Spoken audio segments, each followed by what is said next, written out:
Welcome to the Heart of the Matter. On today's episode, we'll be talking about nation building. And with us is our very special guest, Mr. Fela Durotoye. You're welcome to the Heart of the Matter. Thank you so much, Pastor. Well, it's great to be on the Heart of the Matter. Now, Thank you. Mr. Durotoye is the founder and CEO of Gemstone Nation Builders Foundation. And he's also a very successful consultant. Now, Fela, the first question one would ask is, how come somebody who's got a thriving, successful nation, consulting career goes into nation building, which is selfless, sacrificial work? Almost full-time. Full-time. Well, I think that it's both come out of not only a divine word, but also clear necessity for me. And I'll explain to you very briefly what I mean. I was doing my business, just running my business, doing my thing, just living good, doing well, I call it. Running my consulting firm a few years ago, 2004, when at that time my office was in a block of flats, okay? So the flat on top was my house, and at the bottom was my office. And I felt around 2 p.m. a very strong urge to go and pray. And this was on November 23, 2004. So I yielded to that urge, And when I got into my room, I literally came into the presence of God. And once I got in there, I just started to worship, and then God started to speak to me. And one of the things that he did was that he actually ran me through, at that time, what I didn't realize, the way he was saying it, I didn't realize it was the second stanza of the national anthem. He said to me, do I still answer prayers? I said, yes. He said, what will happen if I were to give you as a people a noble cause? He said, do you know what a noble cause is? I said, no. He said, well, a noble cause is something that you live for that will continue to live after you have left. I thought, wow. And then he ran me through, if I gave you good guidance and all your leaders good guidance, would you have corruption in the land? And I said, no. He said, would you have failed businesses? I said, no. He said, would you have children born out of wedlock? I said, no. And he took each and every one, time does not permit me, he took each line of that, but he didn't say, help our youth the truth to know. So I didn't know that was where he was going. I knew the anthem, but I never thought of it as a prayer. And he said to me, do you realize what will happen if I were to answer that prayer? I said, Lord, that will be heaven on earth, that kind of nation. He said to me, do you recognize it? And I said, no. He says, that's the second stanza of the national anthem. So I thought, wow. He said, now, why, if I answer prayers, why haven't I answered it? And I didn't know the answer. He said, because you're not praying. And even when you, as a people, do not pray, you are not acting in line with the prayer. So there's no faith to back up and the works to back it up. And he said to me, pick up your pen and write this down. And I wrote down, it was 10 minutes past 2 p.m. And he said to me, on November 23, 2004, he said, by December 31, 2025, Nigeria will be undoubtedly the world's most desirable nation to live in. Let's have that one more time, because he said to me on November 23, 2004, he said, by December 31, 2025, Nigeria will be undoubtedly the world's most desirable nation to live in. More desirable than the United States of America, than the United in a sense, Kingdom, France, sir, and you can imagine, even at that time, it seemed absolutely ludicrous. So I said, amen, no. And that amen was the amen of Sarah. It was an amen loaded with unbelief. But I heard him speak with a very stern voice, and he said to me, I do not pray. Who will I pray to? And he said to me, my son, I'm not a prophet. I speak through prophets, but I'm not a prophet. By this time, I was really now, I was more serious about my stance. And he said to me, your past, your present, and your future are all in my present. He said, that's why I am that I am, not I was when I used to be. I said, wow. Then he says to me, he says, when I speak to you about 2025, I'm telling you what I have already done, but which you may see. I'm not telling you what I'm going to do. So I said, what would you have me do? He said, go and build me the people that will build the nation. A few months later, I was having a meeting with two gentlemen, and at one point, I just could see their mouth moving. One of them was speaking, and I could see his mouth moving, but I couldn't hear a thing. For a brief moment, I actually thought that I had lost my hearing. And I heard Gemstone. I said, what's Gemstone? It says, go and build me a generation that is empowered, motivated, and stirred to operate with natural excellence. He said that generation of leaders will build Nigeria into a most desirable nation to live in, will shape Africa and shake the world, for me, positively. Cut the long story short. Let me just cut in there. Yes. Here is a huge, humongous vision. And here you are, one person. Did you feel, no, Lord, you must be talking to somebody else? Could this be me? I definitely did, Pastor Wale. I mean, so I said, what would you have me do? He says, go and get them to accept the vision, believe in it, commit their time, their energy, and their resources to do something. Well, my first reaction was, okay, no problem. I will do the bit that I can. I'm sure you're probably talking to a lot of people. And so anytime I went for a training, a retreat, and my consulting work, at the end of my, whatever I was doing, 2 days, sometimes 3 days program, I would slip in this 3 minutes, 4 minutes of, look, you know what, guys, there's a great Nigeria that is going to be built to. And I was surprised by the way people would respond time and time and time again. Nobody ever said to me, Fela, are you crazy? What do you think? Everybody said to me, look, Fela, we want to see it come to pass. And then when I say, would you be a Gemstone? They say, yes, I'll be a Gemstone ambassador. So I thought, what's this? Over time, I came to a sensing, and God sent a gentleman to me one day and said, you know, Fela, you can make as much money as you want, and the devil will never try to stop you. He said, but when you get to heaven, I'm only going to ask you, how is Nigeria? That, Pastor Wale, was pretty much the Rubicon for me, because I got to realize that my purpose had changed from just being a corporate institution builder, and that really my purpose was now for nation building. But the problem, sir, was that here is this renowned corporate institution builder, this guy who everybody, you know, my calendar was always jam-packed, always full. I didn't have enough time to be able to give to all the clients. So, sir, I think that, again, the summary of my answer is it was first a call, and more importantly, I've also realized that it is my purpose. Okay, so now you are not doing as much consulting. I don't propose for consulting jobs anymore. They still do come to me, but my focus and my total focus is on nation building. So that is a sacrifice for you. You are now a full-time nation builder. And I consider it a ministry, sir. It is almost like a full-time ministry work. So how does Gemstone Nation Builders actually survive? Well, again, like I said, this is one of the things. You know, when God sends you on a mission, he never sends you broke. So every time we've had a need, some client is going to call me and say to me, Fela, we need you to come and do something. And, you know, we've been looking for you, and you know that. And the next thing, they would ask me to come, and they would pay me handsomely well. And we would take literally all that money and put it into it. But I realized something, that was a time of testing to see how I would be faithful in the little. Now that Gemstone is growing significantly, all of a sudden we are beginning to get partners who are the ones coming to us and saying, hey, you're doing such amazing work with nation building. Can we partner with you? And so you would see Airtel, for instance, is partnering with us in going to campuses across Nigeria and taking this message of a new Nigeria, a new value system, and all of that into it. We just came back from Ahmadu Bello University. First Bank came with us on that. And in a sense, they literally reached out to us. You know, and ARM, for instance, has just come to us a few days ago and said, look, we really want to partner with you. So what I'm saying is that now I'm seeing a shift. I'm seeing that with the size of the vision growing, all of a sudden, God now wants to fund it by a larger purse than what I can probably carry myself. So, nation building. What is nation building all about? I mean, is Nigeria a nation? You know? Well, sir, I would say it this way. Nigeria is a country.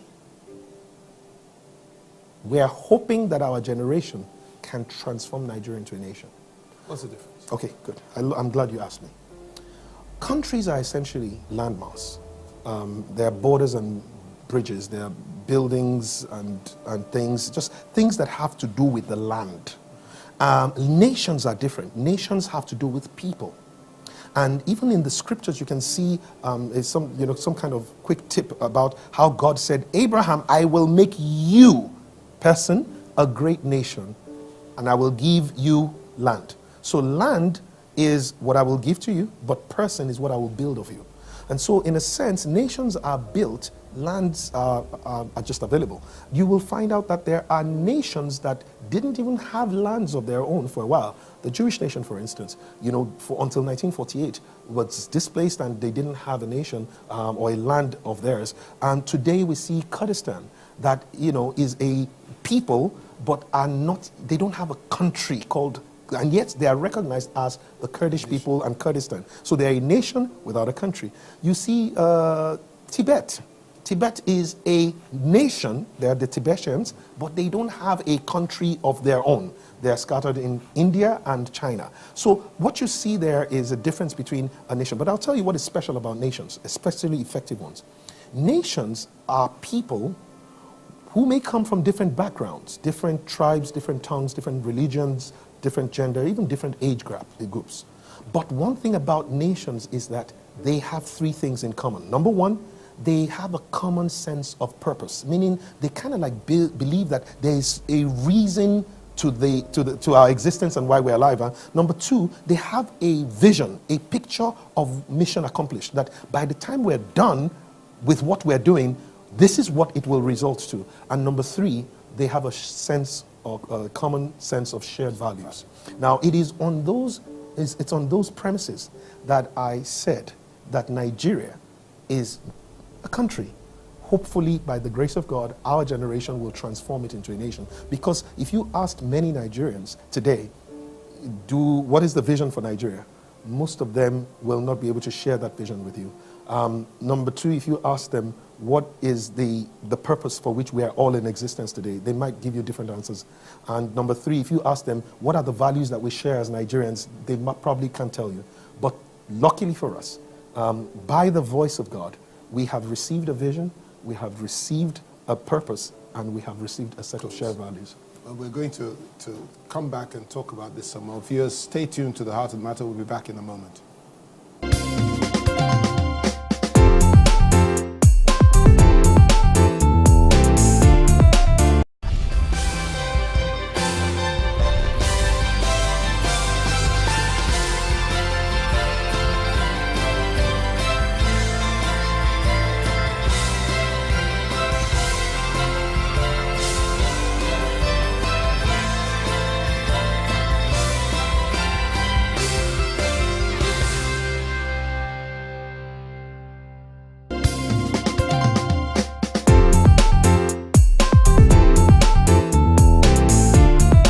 Welcome back to The Heart of the Matter, where we're talking about nation building with Mr. Fela Durotoye. Fela, you're just talking about the things that make a nation, and you talked about shared vision, shared purpose, and shared values. Now, how can you and Gemstone and everybody else who is involved or who wants to be involved in building a nation, how can they make their own contribution to it? Well, I think the first thing is by understanding the process of national transformation. Because I think that's the first contribution you have to make. You have to make a decision to understand that nations are built by nation builders.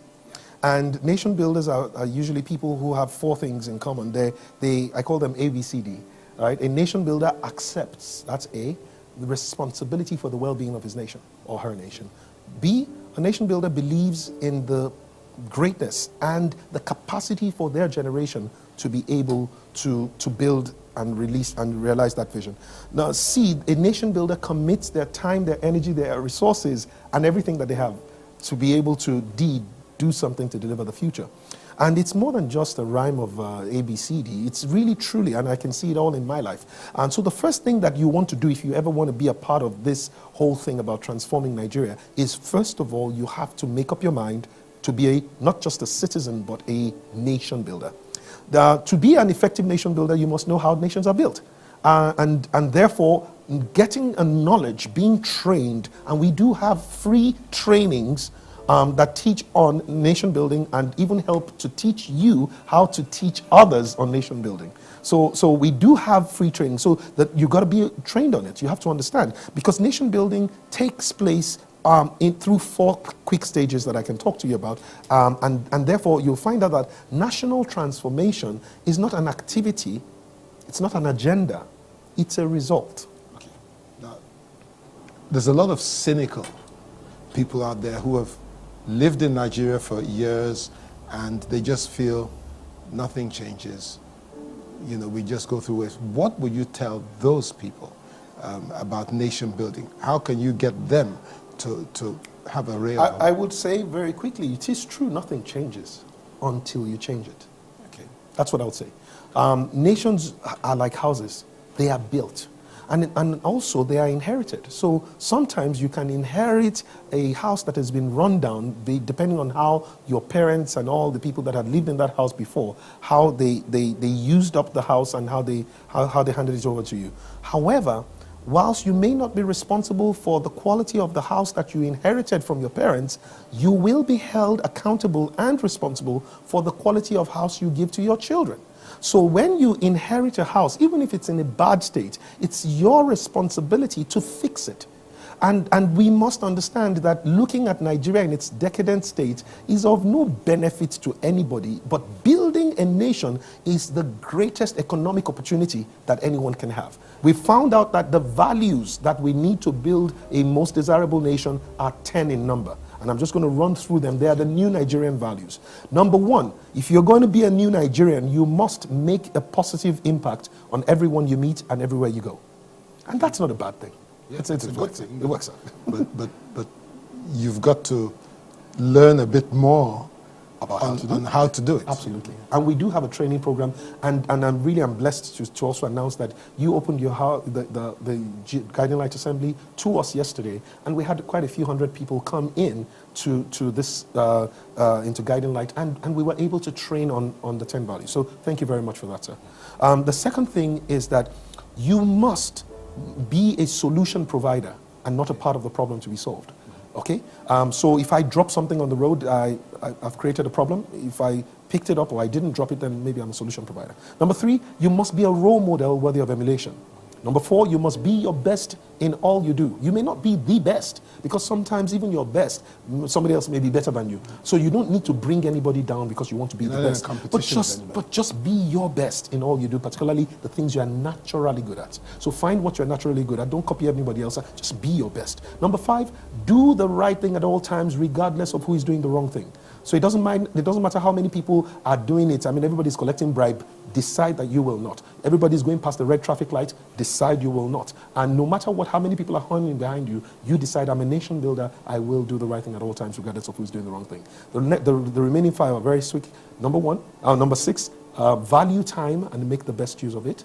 So hopefully... So African time will mean on time, sir. Yes. Hopefully. All right? When we have more nation builders. Number 7, you must care and show respect through your words and your actions. And you know, to care, Pastor Wale, simply means that you show concern about the well-being of a thing, a place, or a person. So when, you know, Nigerians, we have an I don't care mentality. I don't care about where I work. I don't care about my own car. I don't care about my clothes. I don't care about my shoes. So we use things and destroy things. We destroy so much value. People buy cars that are 10 years old, call their families and friends to come and celebrate their Tokumbo car. 10 months later, they cannot even sell the car because they bashed it, they've used it up. And in that case, they consume so much value and destroy so much value. But if you care and show respect, and by showing respect, you're simply saying you're bestowing honor on other people, regardless of who they are, whether they're young or old. Respect is no respecter of age, of status, or anything. The 8th one is consciously build a great legacy starting now, today, and every day. What that means is very simple. In other words, remember that whatever you say, whatever you do, your decisions will, in a sense, be what people will remember you by. Your results will be. And so, in the end, wherever you've gone, you will build a reputation and a legacy there.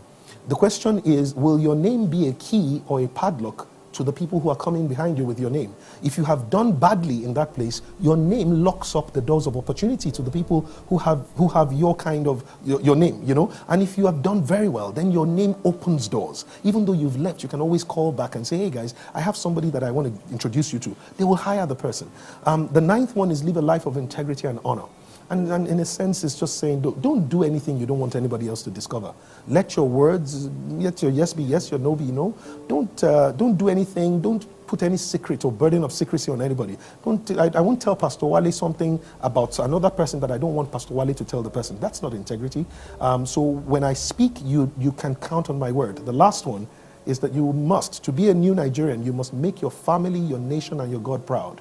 So it's not enough to be able to say, well, I stole money and I gave it and I made, so now that we have a house in London, my family is happy. Well, is your nation proud of you for stealing money? Is your God proud of you? Because it is true that God does say, this is my beloved son in whom I'm well pleased. So we know that God expresses pride in his own children. So the question is, to be a new Nigerian, you have to know that these are the values, and then you must be the one to say, I will be the example of the new Nigeria that I want to see. Now, is there any way, because you can get lots of people that will say, I like those values, yeah. I'm signing up to them. Absolutely. Is there any way of monitoring people to ensure that they actually are living up to the value, or, I don't want to use the word sanction, or just, you know, being able to say you can't really be a new Nigerian and be doing this? Absolutely. And the first thing that we do is that when you do come into Gemstone, we actually do have a very strong support system to help you and support you through the transition that would lead to that transformation. It's not easy. Pastor Wale, sometimes, I mean, you're talking a 40-year-old man or 50-year-old man, you know, knows that these are the values I want to live by, but sometimes it's not always,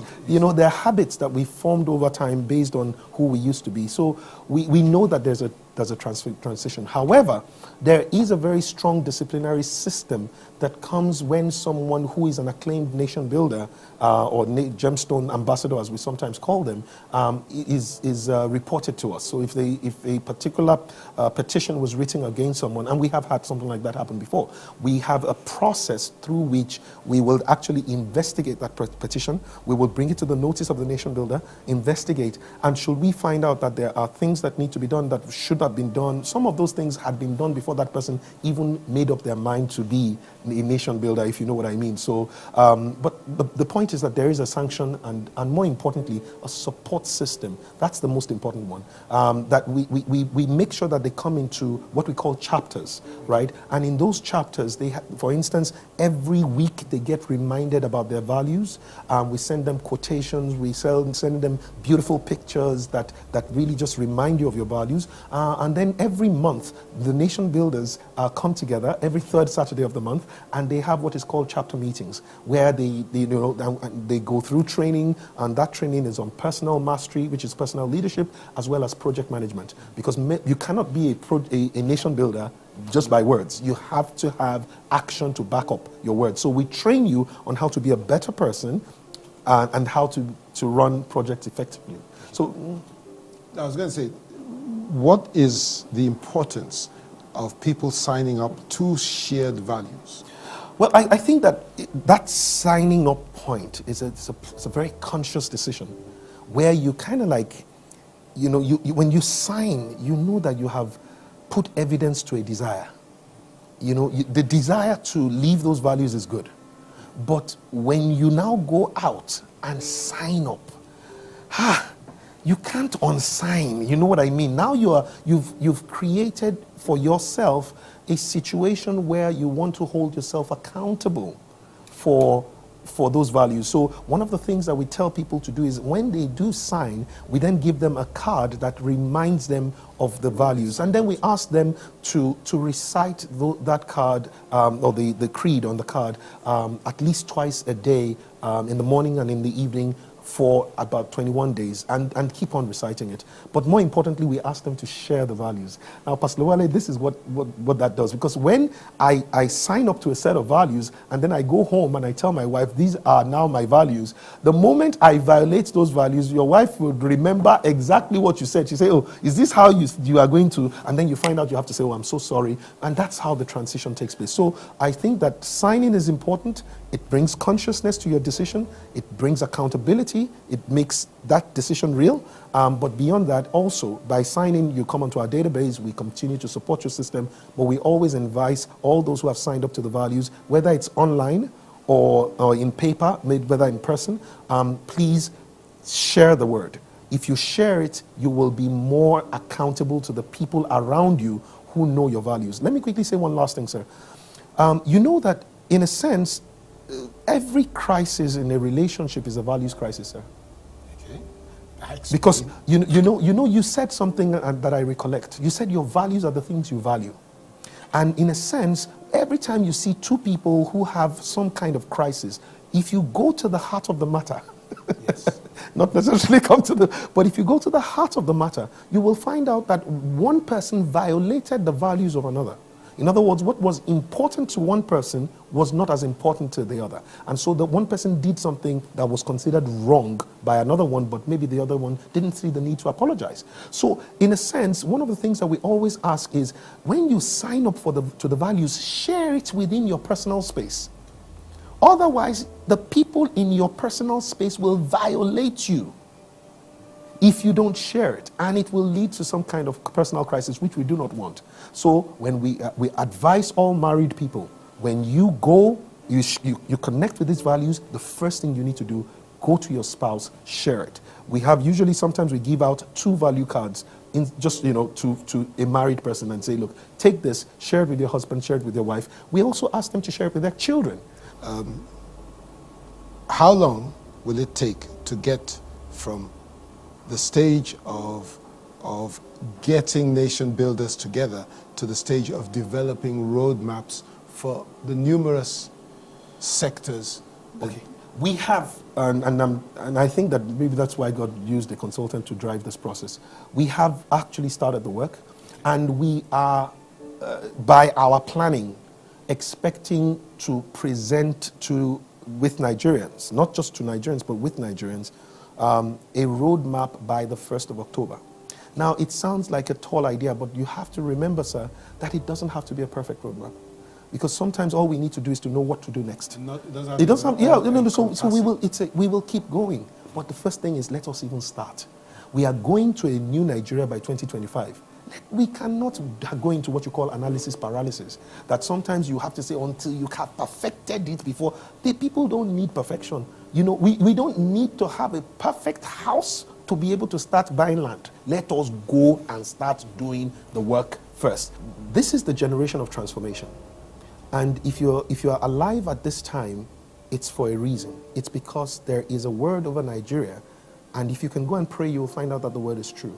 The next thing, however, is that you must be a part of this. You must join hands with other nation builders, because nations are built like houses. Houses are built by carpenters, they're built by masons, bricklayers, and all of that. Nations are built by nation builders.